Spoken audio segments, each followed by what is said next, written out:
With the escalation of trade tensions and growing uncertainty about the global economy, anxiety and stress are seeping into people's daily lives. For the last 2 years, Gallup's Global Negative Experience Index has been at the worst level seen since the survey started in 2006. To help exporters understand whether they have reason to worry and how to prepare, Export Development Canada's economics team is releasing the top 10 global risks facing Canada over the next 5 years. The first risk, America First, is the most serious threat to Canada's long-term prosperity, especially if the United States continues to challenge multilateral institutions and trade agreements. We believe that Canada could fare worse if such institutions as the World Trade Organization's dispute settlement system were done away with to be replaced by bilateral mechanisms, or if countries with greater geopolitical influence received special treatment for their exporters, to the possible detriment of Canadian companies. Global recession is the number 2 risk, as expert analysts are concerned that the economic cycle has reached its peak and that we're poised for a global slowdown in economic activity. We believe that if it happens, it'll be because of policy missteps, not economic fundamentals. Governments and central banks would, in many cases, have limited firepower to stimulate the economy again. One potential recession trigger could be the fear induced by our number 3 risk, global protectionism. The US-China trade dispute has shaken global confidence.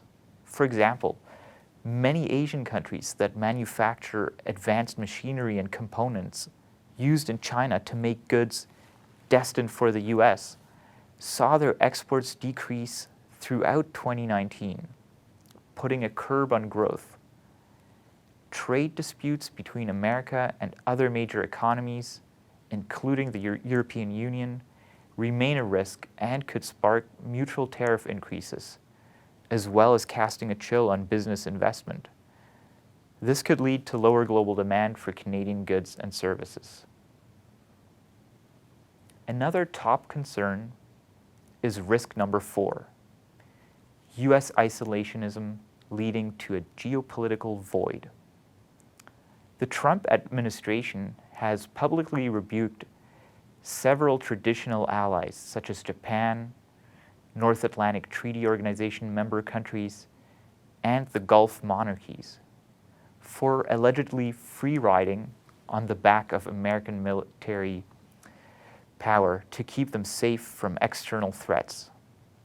The US's retreat from its old partnerships could result in greater instability and increased conflict risk in East Asia, Eastern Europe, and the Middle East, leading to worsening prospects for Canadian trade.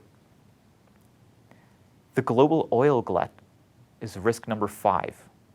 Under this scenario, technological advances in the American shale industry lead to collapsing costs and allow U.S. oil production to jump from 11 million to 17 million barrels per day over several years. Such a development could be detrimental to Canadian energy companies and several provincial economies, and may also hurt green energy investments. The risk of a Chinese credit or financial crisis is number 6, as the debt of corporations and municipal and regional entities in China has been growing rapidly, increasing the risk of financial turmoil, slower growth, or both. The Chinese government initially took steps to encourage deleveraging, but slowing growth led the authorities to ease up again. Given the size of China's economy, a financial crisis there would have significant negative effects on global growth and on Canadian companies.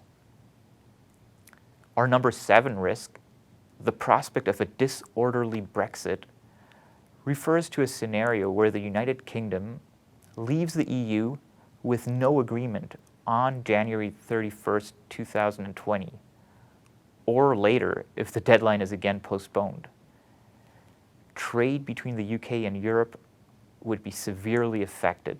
There would certainly be fallout for Canada, as the UK is Canada's fourth largest foreign market for merchandise and the largest destination for Canadian direct investment in Europe. The rising wave of emerging market defaults is our number 8 risk. Under this scenario, emerging market governments and corporations load up on additional foreign debt, encouraged by the current low interest rate environment. This strategy ends up backfiring, however, when interest rates begin rising again and borrowers find themselves unable to refinance maturing debt due to the spiking cost of carrying that debt. Canadian exports to emerging markets would ultimately suffer. The number 9 risk is entitled polarization returns and is based on a scenario that refers to the division of the world into opposing camps aligned with the US or China. Here the risk is that the two rivals force other countries to take sides in the trade and technology-related dispute between them. This could reduce access to the Chinese market for Canadian companies. Polarization would also reduce overall economic growth as supply chains are broken and technological progress is disrupted. Finally, the prospect of interstate war rounds out our top 10. We see the main flashpoints as being in the Gulf region, the South China Sea, Eastern Europe, and the Korean Peninsula. The impact of the conflicts on Canada would vary depending on which one turns into an interstate war. For example, war between North Korea and an alliance of the US and South Korea would drive up the costs of vital electronics equipment and heavy industrial goods. The bottom line, we live in turbulent times. Anticipating the high impact or high probability risks facing one's business can help to manage them if they materialize. Contingency plans, including international financial risk mitigation, EDC's specialty, are a great way to prepare. And, of course, these are plans we hope we never have to use. For Weekly Commentary, I'm John Bitson.